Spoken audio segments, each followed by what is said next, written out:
Olá, povo de Deus, quarta-feira da oitava do tempo do Natal, 30 de dezembro de 2020. A nossa reflexão de hoje é a partir de 1ª carta de João, capítulo 2, de 12 a 17, e Lucas 2, de 36 a 40.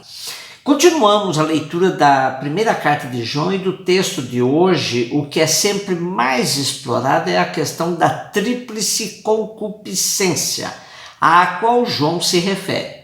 A concupiscência da carne, a concupiscência dos olhos e o estilo de vida orgulhoso ou ostentação da riqueza. Concupiscência é o termo utilizado para designar a cobiça ou apreço por bens materiais, assim como os prazeres sexuais e a ganância por poder ou dinheiro.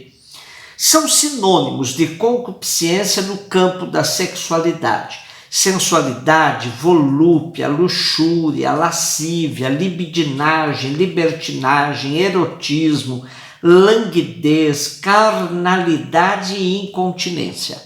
E no campo do desejo de bens materiais, os sinônimos ganância, ambição, cobiça, avidez, cupidez, desejo e anseio. Também é notório o quanto se explorou sobre a concupiscência da carne ou dos olhos, no sentido de condenar todo e qualquer comportamento relacionado ao corpo, à sexualidade.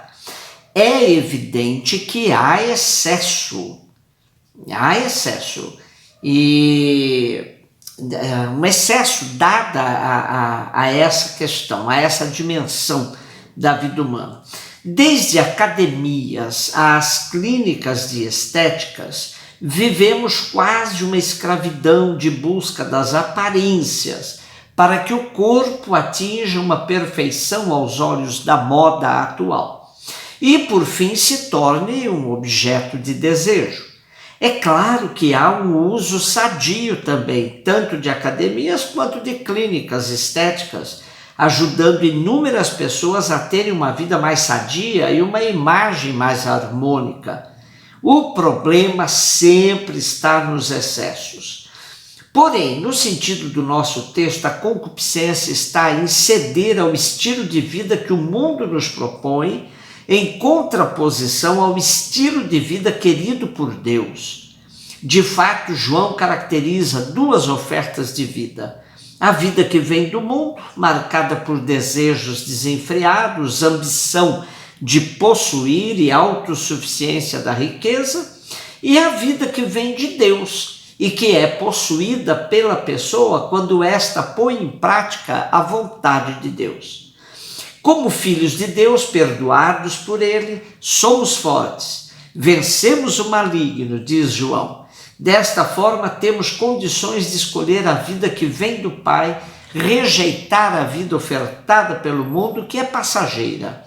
O que constatamos ainda é que há muitos discursos que acentuam por demais a concupiscência da carne, ou seja, tudo que diz respeito à sexualidade.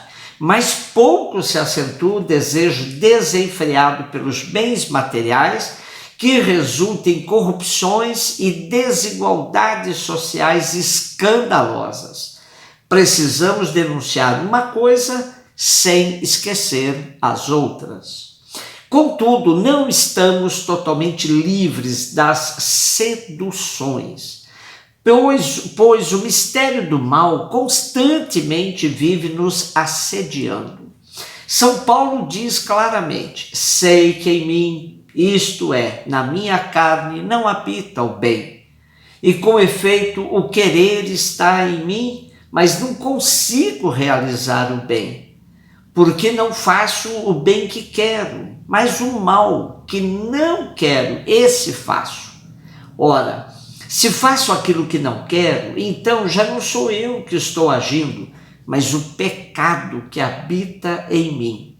É preciso estar, então, sempre buscando discernir a vontade de Deus acerca de nossa vida para permanecermos nele no seu amor.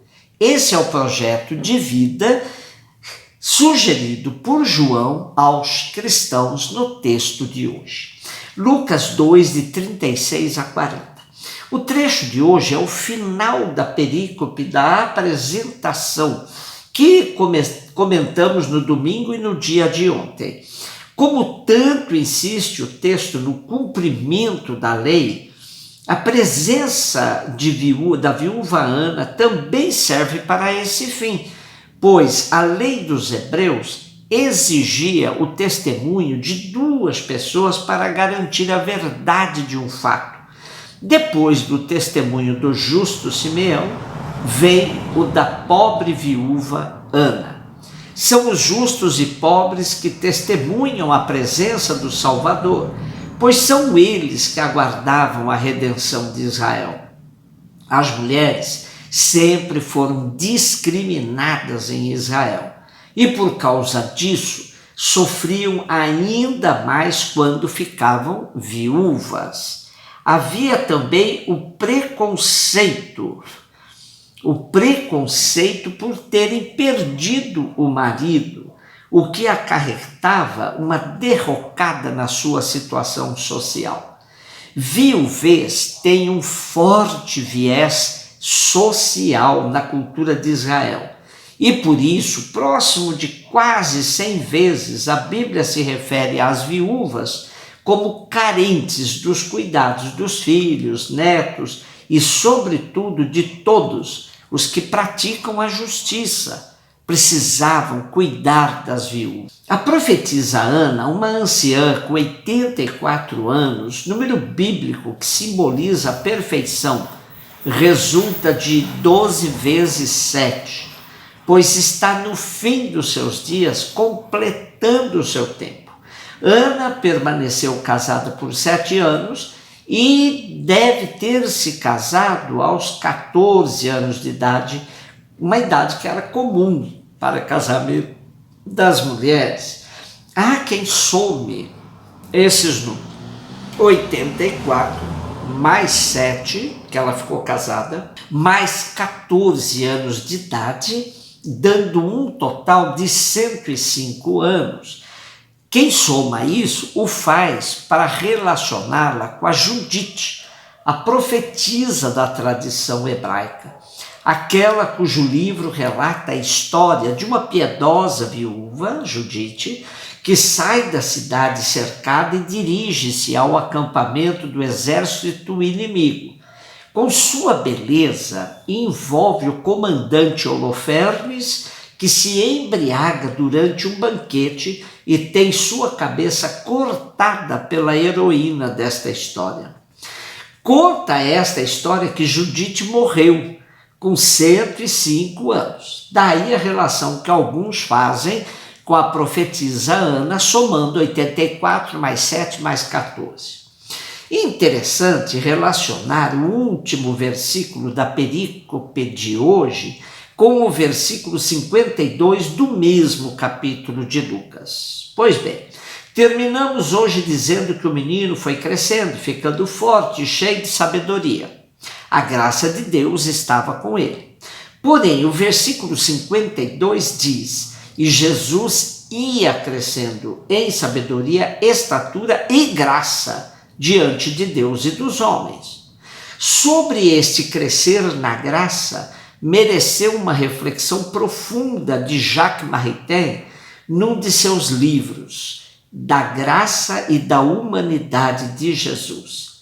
Pois crescer em estatura, sabedoria e ficar forte é compreensível, mas crescer em graça diante de Deus e dos homens resultaria que Jesus não nasceu pleno da graça. Chamo a atenção para esse dado de Lucas, pois creio que um dos problemas mais graves de nosso tempo está no mistério da encarnação. Há muitas espiritualidades desencarnadas que reduzem Jesus a um objeto voador não identificado, a um OVNI, negando as consequências de um Deus encarnado verdadeiramente. Aproximemo-nos de Jesus e de sua prática para vivermos a espiritualidade do segmento com tudo o que ela implica. Inclusive, não ter medo de ocupar sempre o último lugar, ou viver uma vida oculta, sem ostentação, pois foi assim que Jesus viveu. Um beijo no seu coração.